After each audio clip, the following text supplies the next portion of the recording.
Bu da size savan ne kadar iyi çalıştığını gösteriyor. Bakın ne kadar hızlı gelirse gelsin bak. Birinci taraftan çıktı.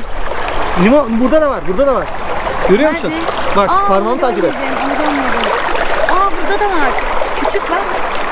Güzel bir günden merhabalar, ben Tolga. Tolga Extreme kanalında daha önce çekmediğimiz tarzda değişik bir arayış modeliyle sizlerle birlikte olacağız. Birazdan eşyalarımızı aracımıza yükledikten sonra gerçekten daha önce bizlerin de adım atmadığı mükemmel bir araziye, mükemmel bir nehir kaynağına gideceğiz. Yeni malzemelerimizle sıra dışı bir aramada bulunacağız. Bakalım bugünün sürprizi bizler için ne olacak?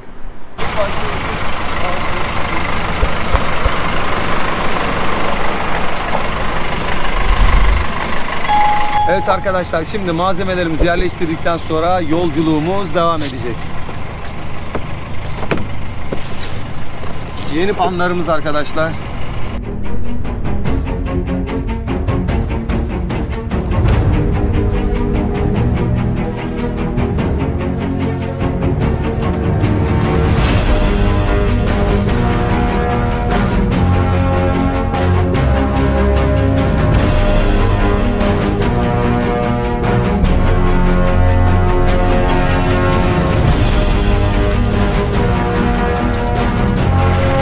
Hadi bakalım, yolculuk başlasın arkadaşlar.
Videomuza kaldığımız yerden devam ediyoruz. Şu anda çok güzel bir nehir yatağındayız. Daha önce gelmediğimiz bölge. Biz de sizlerle birlikte bugün bakalım nelerle karşılaşacağız. Sizlerle birlikte göreceğiz.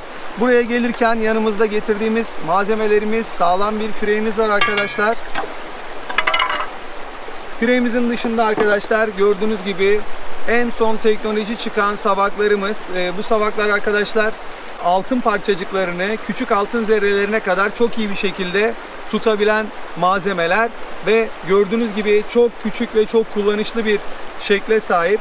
Bunun avantajı arkadaşlar, bunun avantajı şu: altyapısında ekstra bir altlık bulunmuyor. Yani sürekli çıkarıp takmanız gereken, sökmeniz gereken bir parça yok. Çok güzel bir teknolojiyle üretilen bu parça birazdan nasıl kullanıldığını da sizlerle paylaşacağız. Önce büyük taşlarımızı eledikten sonra alt tarafta elememizi yapacağız ve gördüğünüz en küçük orta kısma da en ağır olan parçaların düşmesini umacağız arkadaşlar. Evet, şimdi nehire baktığımız zaman da arkadaşlar, nehirlerde tam dönüş noktalarında akıntıyla gelen büyük ağır parçalar dönüş bölgesinde kayalara ve topraklara çarparak oradaki bölgede çökmeye uğrarlar. Bizim aramamız gereken noktalar nehirin tam dönüş noktaları arkadaşlar. Bu dönüş noktalarında da madde çok ağır olduğu için, altın parçacıkları çok ağır elementler oldukları için en alta doğru yavaş yavaş çökerek devam ederler.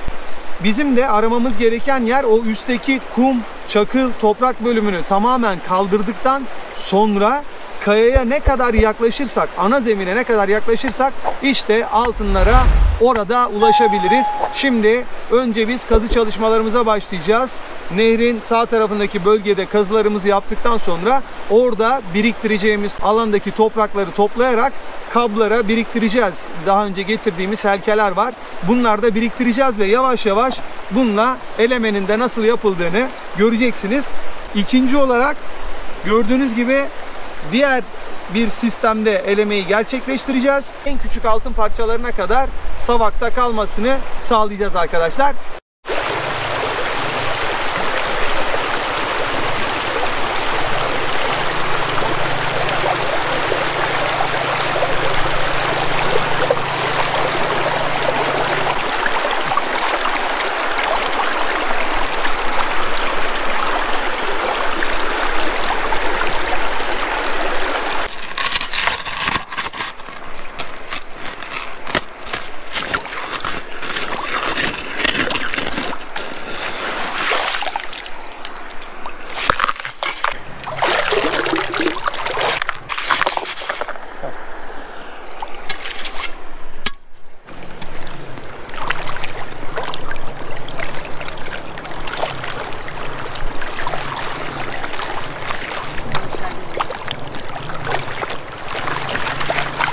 Evet arkadaşlar, eleme işlemini dikkatli bir şekilde yapıyorum. Birazdan büyük parçalar sadece üst savakta kalacak. Alttaki küçük parçaları ayırıp devam edeceğiz.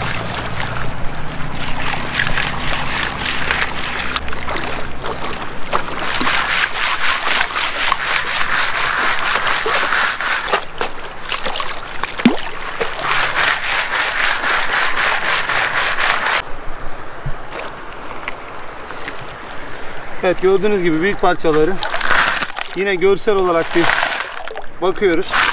Sonra döküyoruz. Gördüğünüz gibi küçük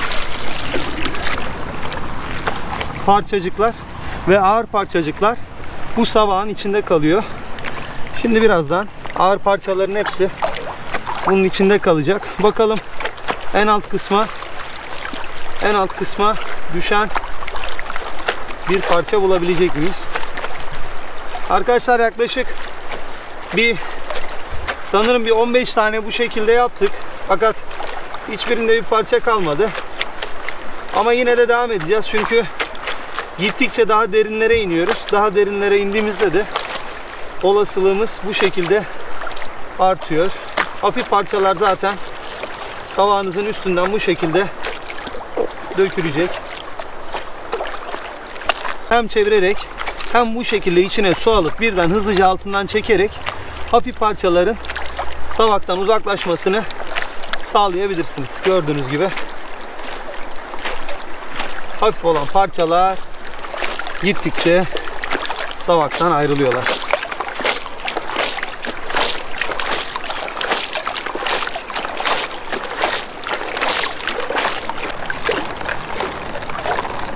Evet.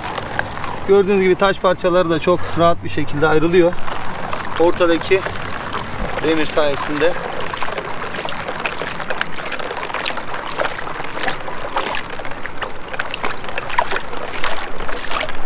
Evet, taş parçaları bakın büyük olmasına rağmen gitti.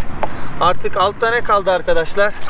Altta bize altın olma ihtimali olan ağır parçacıklar kaldı. Evet. Bakalım, çok ağır olan parça zaten direkt bunun altında kalır. Fakat çok ağır olmayan parçalar da olabilir. İkinci savağımızla da tekrar kontrollerini yapacağız.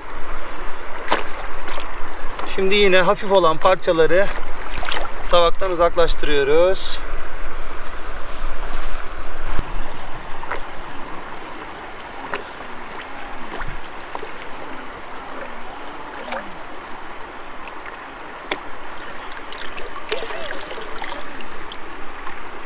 Evet arkadaşlar, parlayan bir parçayı ben gördüm. Bu gerçekten umarım altın parçası olur.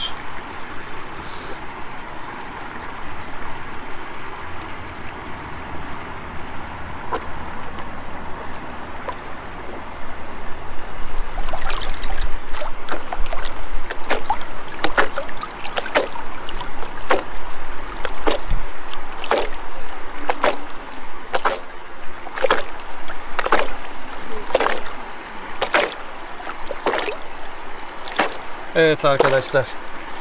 İnanmıyorum ama gördüğünüz gibi içinde 2 tane küçük parça kaldı.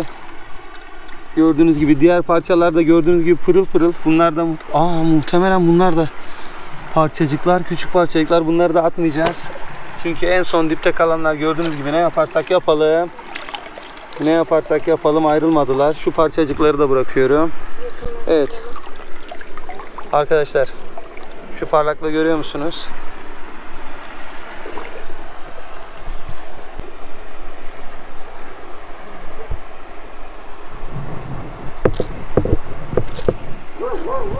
Evet arkadaşlar. İlk 2 küçük parçamız bu şekilde geliyor. İlk 2 küçük parçamız geliyor. Ama bu kadar küçük parça endibe çöktüğüne göre ve bunlar da çıkmadığına göre biz diğer ince savağımızla devam edelim. Düşürmüş bile olabiliriz. Bu iki parçayı alalım.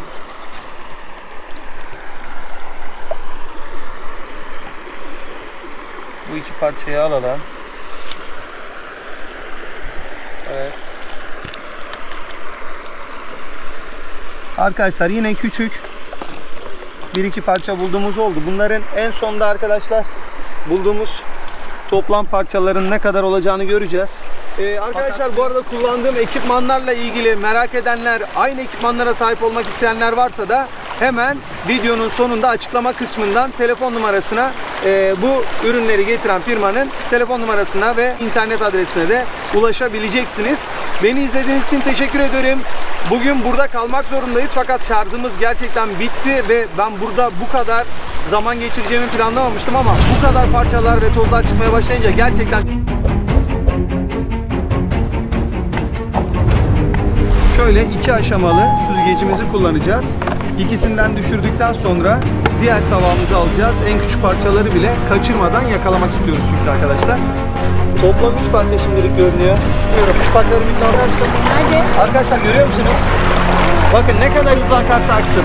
Bakın ne kadar hızlı akarsa aksın.